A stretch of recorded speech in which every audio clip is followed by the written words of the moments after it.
왜 하나님께서 갑자기 이 말씀을 제게 줄까라고 생각했던 19절 말씀 보니까 아무나 천국 말씀을 듣고, 그러니까 천국의 말씀을 듣는 것은 자유입니다. 누구에게나 천국의 말씀을 들을 수 있는 기회는 있습니다.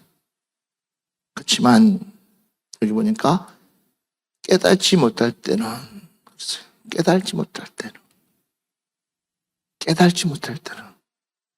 악한 자가 와서 그 마음에 뿌려진 것을 빼앗는다 그랬습니다. 악한 자가 와서 그 마음에 천국 말씀이 뿌려진 것을 뺏어간다라는 것입니다. 저 금요일날 제가 여러분들에게 했죠. 주님께서 베세다 연못에 가서 많은 사람들이 있는데 하필이면 주님이 선택한 사람은 38년 된 병자를 선택을 했습니다. 그분이 나를 살려달라고 고쳐달라고 애걸복걸 한 것도 아니고 그냥 주님이 가서 콕 집었어.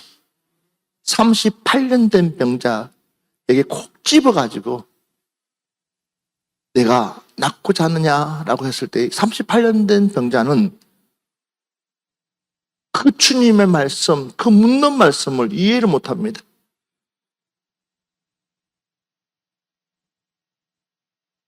(38년) 동안 그 자비의 집에 있어도, 오늘날로 말하면 많은 사람들이 오랫동안 신앙생활을 해도, 믿음 생활을 해도 정작 하나님의 말씀은 깨닫지 못하고 있다는 사실입니다. 정작 하나님의 말씀을 붙들고 사는 사람들은 100%도 되지 않는 것입니다. 그러니까 그 삶이 지옥이죠. 그 생활이 지옥이죠. 환경이 지옥이죠. 가정이 지옥이죠. 왜? 결국은 수백 번, 수천 번, 수만 번의 말씀이 쏟아지고 그 말씀을 들어도 그 말씀을 내가 깨달지 못하니까 결국은 내 삶이 행복하지가 않아요. 즐겁지가 않아요. 그냥 교회 다니는 거예요. 시간 되니까 성경책 들고 오는 거고, 시간 되니까 예배를 보는 것, 예배 드리는 것이 아니라 그냥 예배 보는 거죠. 38년 동안 그 자리에 앉아서 내 간절한 소원이 뭐냐? 병 고치기 위해서 그냥 그 소문 하나 붙들고 38년 동안 그 자리에 앉아 있어도 어느 누구가 자기를 도와주지 않고 도리어 불평불만만 쌓고 있는 이 사람, 왜 주님께서 그를 고쳤을까요? 은혜를 아는 사람에게 고쳐주면 좋을 텐데 왜 그 사람에게 하나님께서 특별히 은혜를 줬을까요? 그 사람이 저와 여러분이라는 사실이에요. 우리는 하나님의 특별한 은혜로 하나님의 성전에 와서 하나님 앞에 예배드리는 점 있습니다. 우리가 잘났어도 아니고 똑똑했어도 아니고 우리가 많은 것을 가졌어도 아니고 정말 하나님의 특별한 은혜, 그냥 하나님께서 우리에게 기회를 주시는 거예요. 너 와서 예배드리라는 거예요. 이것이 하나님의 은혜인 줄도 모르고 주님이 찾는데도 불구하고 마치 그 시간이 내 것처럼 생각하고 있는 우리를 보면은 기가 막히잖아요. 그러니까 어때요? 정말 행복해야 될 우리가, 기뻐야 될 우리가, 즐거워야 될 우리가 웃음이 사라져가고 있어요. 제가 여러분들에게 이 38년 된 이 병자, 근데 너무 안타까운 거예요. 그러니까 주님이 이 38년 된 병자 또다시 찾아가가지고 이야기해 주는 거예요. 고침받은 것에 즐거워하지 말고 너 영원히 구원받는 것에 즐거워해라. 할렐루야. 그냥 육신은 한 번 왔다 한 번 흙으로 돌아가는 그거 정한 것이기 때문에 너가 영원히 구원받았으면 좋겠다. 더 큰 죄 짓지 마라 라는 그런 부탁을 하고 주님이 찾아가잖아요. 못 알아들어요. 그러니까 결국은 그 사람의 그 좋은 하나님의 씨가 뿌려졌는데도 불구하고 그 씨를 싹 다 누가 악한 것을 뺏어가 버리는 거예요. 우리 역시도 마찬가지란 사실이에요. 수 없는 말씀을 들으면 그 말씀이 나의 말씀 되어야 될 줄 믿습니다. 그 말씀이 나에게 힘이 되는 말씀이 되어야 됩니다. 나에게 소망이 되는 말씀이 되어야 됩니다. 나에게 능력이 되는 말씀이 되어야 됩니다. 그런데 그 말씀이 내게서 다 뺏어가가지고 뭐만 있어요? 죽전이만 있으니까 내가 무슨 집을 쓸 수 있겠냐는 거죠. 그러니까 결국은 사단 마귀에게 실패하는 인생으로 우리가 넘어지고 만다는 사실이에요. 그래서 한 말씀이라도 놓치지 말고 그 말씀, 내 말씀 붙들고 깨달을 수 있는 여러분 되시기를 주의 이름으로 축원합니다. 깨달읍시다. 그러니까 말씀이 떨어지는 그 순간 아멘하면서 그 말씀이 나의 말씀 되도록 내 스스로가 정목시키면서 그 말씀대로 순종하려고 우리는 몸부림칠 수 있는 여러분들 되시기를 주의 이름으로 축원합니다. 보십시오. 그래서 성경은 이렇게 말씀하고 있습니다. 잠언서 1장 7절 말씀 보니까 여호와를 경외하는 것이 지식의 근본이거늘 미련한 자는 지혜와 훈계를 멸시하느니라 그랬어요. 자, 여호와를 경외하는 것은 지식의 근본이거늘 그렇습니다. 근데 미련한 자는 지혜와 무엇을요? 훈계를 만다고 해서 멸시한다고 그래요. 지혜와 훈계, 하나님의 말씀을 깨달은 것과 그 말씀에 대해서 누군가가 나에게 훈계해 주는 것을 멸시한다는 것, 안 들으려고 한다는 거죠. 자꾸만 누구 중심이에요? 내 중심으로. 내 중심으로. 이 38년 된 이 병자도 마찬가지예요. 다 빠는 거예요. 분명히 잘못된 것을 알고 있어요. 그러면 주님의 말씀에 귀를 기울여야 될 텐데도 불구하고 그는 그 말씀을 듣고 싶지 않아요. 왜? 그 가는 길이 쉬운 길이 아닙니까?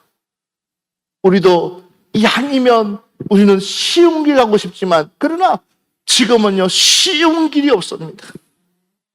우리가 가는 길은 결코 쉬운 길 아니에요. 어렵고 아무도 찾지 않는 좁은 길로 가는 성도가 되어야 될 줄 믿습니다. 그래서 여러분 우리 주님이 이미 우리 하나님께서 우리에게 말씀하고 있어요.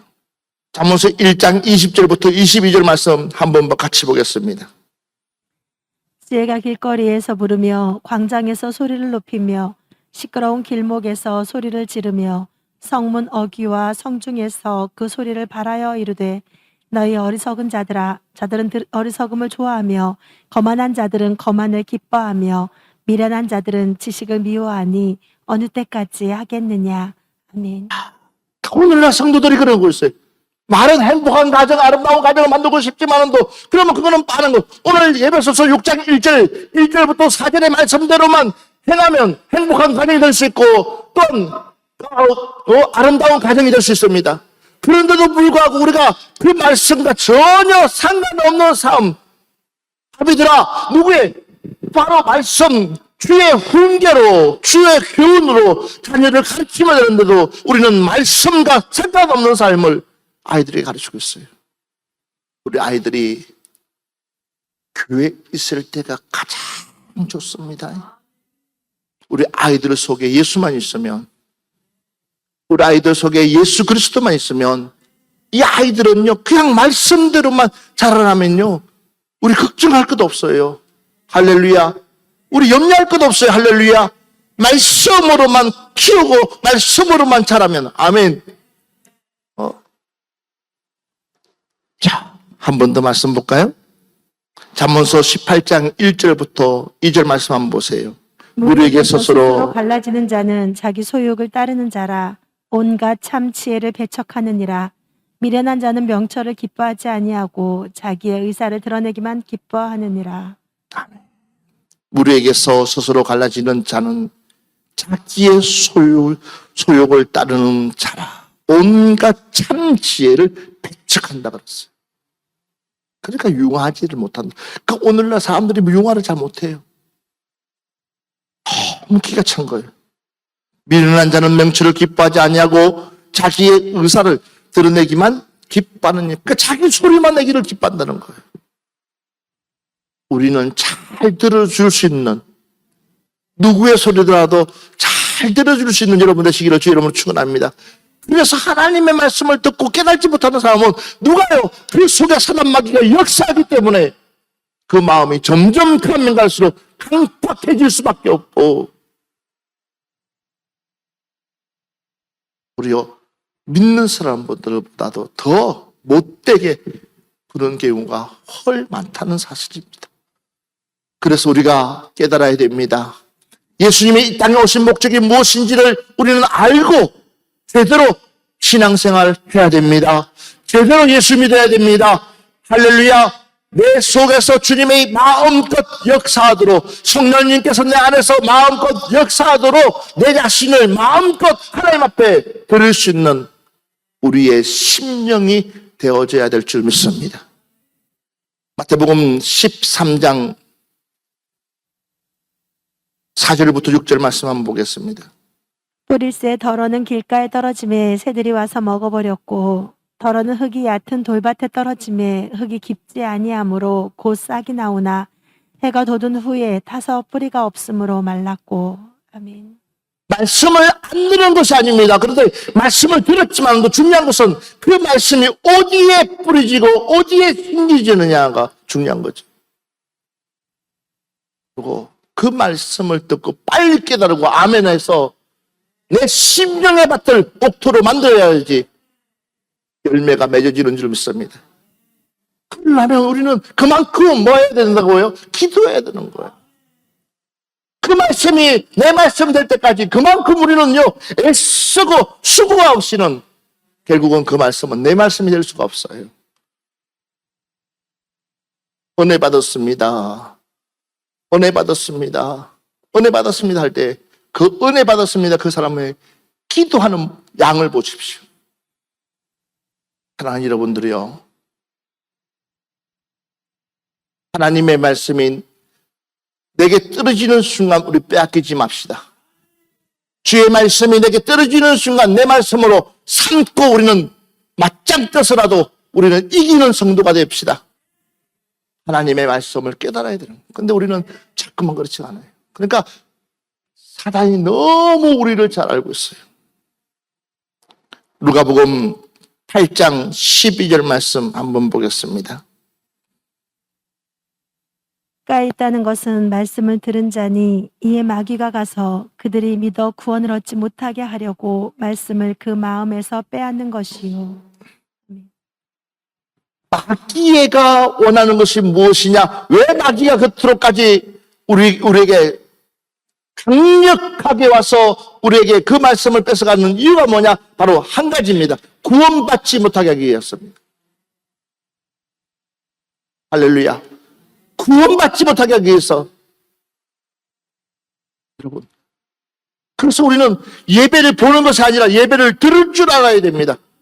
왜? 구원받은 성도는 당연히 하나님 앞에 예배 드리는 겁니다.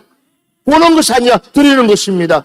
마음과 뜻과 정성을 다해서 할렐루야, 신령과 진정으로 할렐루야, 그냥 예배가 아닙니다. 그래서 여러분, 이 한 주간 예배는 지금부터 예배가 끝나는 순간부터 이 예배를 또 준비해야 됩니다. 시간이 되었기 때문에 교회 오는 것이 아니라 우리는 이 날을 바라보면서, 이 거룩한 주일을 바라보면서 또 한 주간 나가서 세상과 싸워서 이 거룩한 주일을, 이 주일은 하나님 앞에 온전히 복받기 위해서, 그 복이 뭐예요? 말씀을 들을 수 있다는 거예요. 내 심령의 밭이 준비되어지면 하나님의 말씀을 내가 그대로 받아 들을 수가 있다는 거예요. 그래서 한 주간을 준비하는 거예요. 그러나 생각 없이 보내는 사람들은 이 주일만만 돼도 힘든 거예요. 어려운 거예요. 그래서 우리 말씀을 깨달을 수 있는 은혜, 할렐루야, 하나님의 말씀을 깨달을 수 있는 은혜 달라고 우리는 기도해야 됩니다. 그리고 그 말씀이 내게서 떠나가지 않도록 우리 스스로가 밭을 만들어야 됩니다. 사도행전 28장 32절 말씀. 그들이 날짜를 정하고 그가 유숙하는 집에 많이 오니 바울이 아침부터 저녁까지 강론하여 하나님의 나라를 증언하고 모세의 율법과 선지자의 말을 가지고 예수에 대하여 권하더라. 아멘. 그들이 날짜를 정하고 그가 유숙하는 집에 많이 오니 바울이 아침부터 저녁까지 강론하여 무엇을요? 이 비밀을 한 명이라도 이방인이라도 하나님의 말씀을 깨우치기 위해서 아침부터 늦은 밤까지 하나님의 말씀을 어떻게 했다? 강론했다라고 했습니다. 그러면서 하나님의 나라를 증언하고 모세의 율법과 선지자의 말을 가지고 예수에 대하여 권하더라 그러는 거예요. 내가 곧 길이요 진리요 생명이니 나로 말미암지 않고서는 아버지께로 올 자가 없느니라. 우리는 그 예수를 바로 알고 바로 깨닫고 이제는 우리의 길과 진리와 생명 되신 그 주님 붙들고 올바르게 믿음 생활할 수 있는 여러분들 되시기를 주의 이름으로 축원합니다. 그것이 아름다운 가정이요, 그것이 행복한 가정이 되어질 줄 믿습니다.